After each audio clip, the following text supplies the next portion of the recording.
is Adam Wentworth, and I'm the lab manager for the Material Science and Engineering Department. And today you're going to see a few videos about all of our undergraduate teaching labs. The lab that you're in right now is our Microscopy Lab. So in this, basically material scientists look at the structure, properties, and processing of materials and see how those are interrelated. In this lab, we focus on the structure of materials. So in order to see that structure, we're talking about things that go from nanoscale to macro scale or bulk objects. So we need to have high-powered microscopes to see down to those really high magnifications of very small distances. The first machine that I'll show you is our scanning electron microscope. This uses, unlike your microscopes in high school that will use visible light to image things, this will use electrons.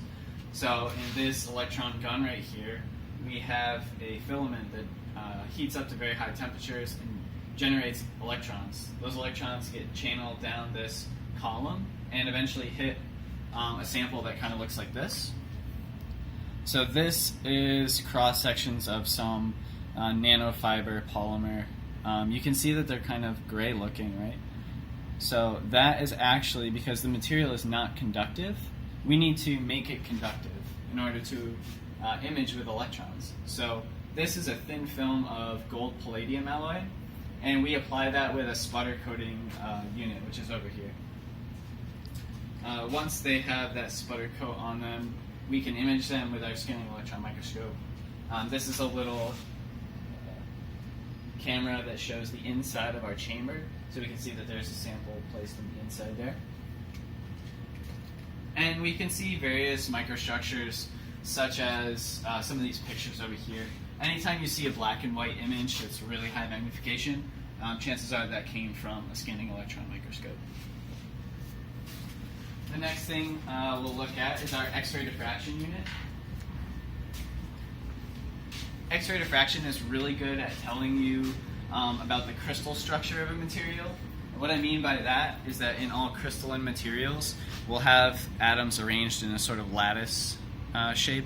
This one is called a hexagonal lattice. Things like graphite would have this type of structure, meaning that the atoms are positioned regularly in a three-dimensional space.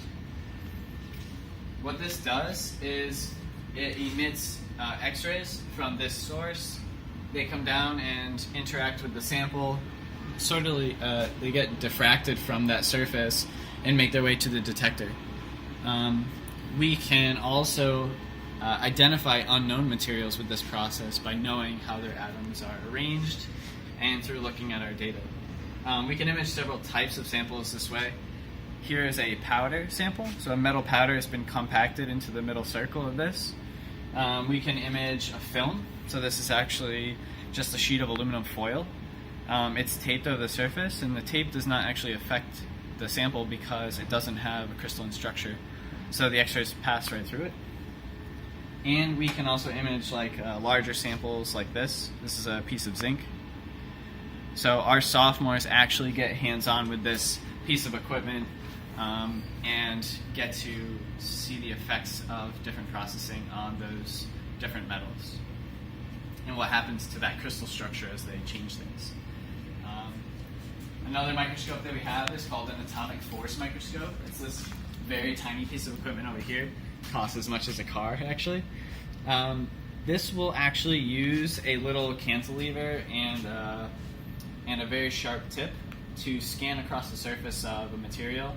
And as that cantilever bends up and down, we measure it by reflecting a laser off the back. So any of those deviations up and down, we translate into a three-dimensional model of that surface, where we can measure things like roughness at a very small scale. We can measure how thick a thin film was that has been grown. We can image biological samples as well. This poster actually shows research done by a graduate student here, where they took a muscle cell and poked it with an AFM tip, and they can see the transfer from actin to myosin, which is the chemical change that happens when we actuate a muscle, that it changes within the cell here where the tip was put in, and then the tip was being pulled out, and the muscle cell actually grabbed onto it. And so they measured the forces of that, and you can see that in the chart there, which is pretty cool. As you may notice, we have a lot of 3D printers and other type of making equipment here. One of the interesting research projects we did recently was investment casting. So I'll show you some of the samples that we made here. This is a model of an actuator bracket made by a company called Ensign Bickford. This is one of our senior design sponsors.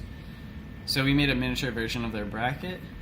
They wanted to 3D print one of these in metal and twice the size. And we thought about maybe we could do an investment casting process, which is where we encapsulate this plastic one in a ceramic mold, burn it out, and then pour metal into that void that exists. So one of the many interesting types of research projects that we can do with 3D printing. Now we can head over into our furnace room and check out some of the stuff in there.